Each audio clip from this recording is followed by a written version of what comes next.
Hi అండి, నేను మీ Sajitha. Welcome to Sajitha's kitchen. ఈరోజు ఇంకొక మంచి బ్రేక్ఫాస్ట్ రెసిపీని చూపించబోతున్నాను.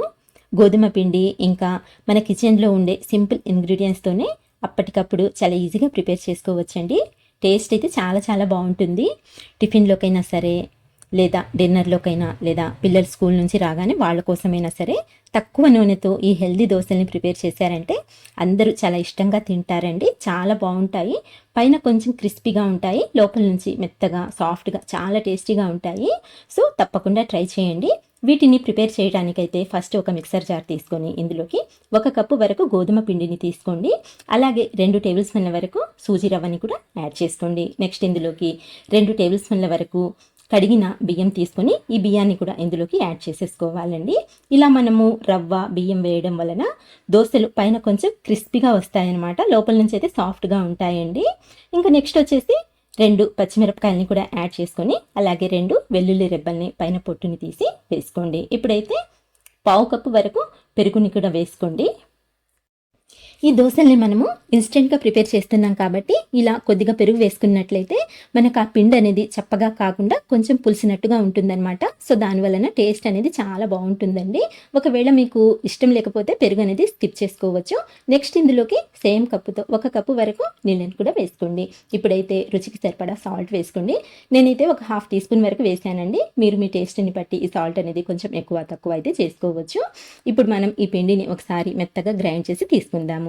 ఇక్కడ చూడండి, ఇలా ఫైన్గా గ్రైండ్ చేసుకోవాలన్నమాట. చూడండి ఎంత స్మూత్గా ఉందో.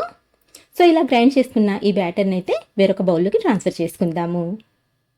ఇలా పిండినంతా వేసుకున్న తర్వాత జార్లో కొద్దిగా నీళ్ళని వేసి కడిగి ఆ నీళ్లు కూడా ఇందులో వేసేసుకోండి. ఇప్పుడు మనం ఈ పిండిని ఒకసారి బాగా కలుపుకొని కన్సిస్టెన్సీ చెక్ చేసుకుందాము.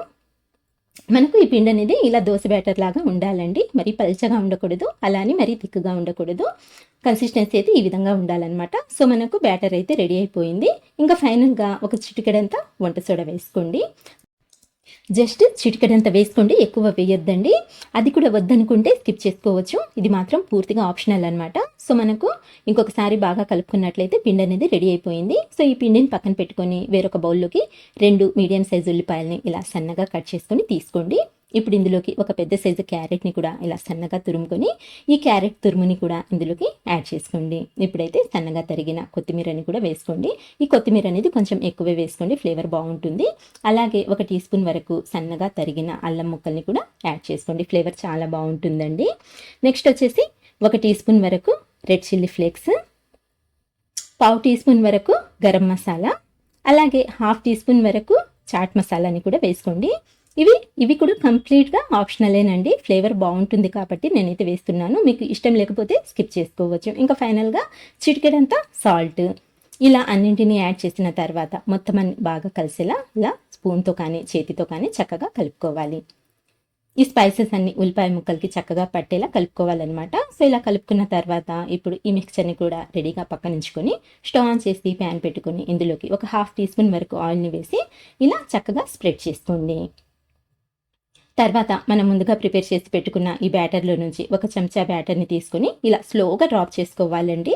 దీన్నైతే స్ప్రెడ్ చేయొద్దు. జస్ట్ ఇలా వేసిన తర్వాత ఇప్పుడు దీనిపైన ఈ వెజిటబుల్ మిక్స్చర్ని ఒక 2-3 టేబుల్ స్పూన్ల వరకు ఇలా యాడ్ చేసుకోవాలి. అంటే ఒక లేయర్ లాగా వేసుకోవాలన్నమాట. ఇక్కడ చూడండి, నేను ఎలా అయితే వేస్తున్నానో ఆ విధంగా వేసుకోవాలండి. సో ఇలా వేసుకున్న తర్వాత వీటిపైన ఒక 1/2 టీ స్పూన్ వరకు ఆయిల్ని యాడ్ చేసుకోండి.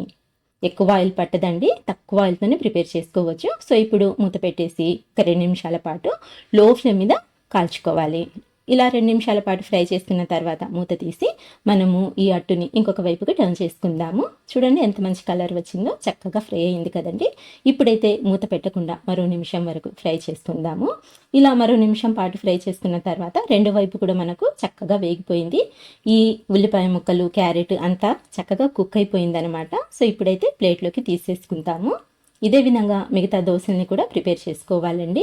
అంతే అండి, చాలా ఈజీగా ఈ హెల్దీ బ్రేక్ఫాస్ట్ని అప్పటికప్పుడు ప్రిపేర్ చేసుకోవచ్చు. పిల్లల నుంచి పెద్దవాళ్ళ వరకు అందరూ ఇష్టంగా తింటారనమాట, అంత టేస్టీగా ఉంటుందండి. సో మీరు కూడా తప్పకుండా ట్రై చేయండి. సో ఫ్రెండ్స్, చూస్తారు కదండి ఇవాల్టి వీడియో. నచ్చినట్లయితే లైక్ చేయండి, మీ ఫ్రెండ్స్కి కూడా షేర్ చేయండి. మంచి టేస్టీ రెసిపీస్ కోసం అయితే మన ఛానల్ని మర్చిపోకుండా సబ్స్క్రైబ్ చేసుకోండి. ఇంకొక మంచి రెసిపీతో మళ్ళీ కలుస్తాను. అంతవరకు బాయ్ అండి. Thank you for watching.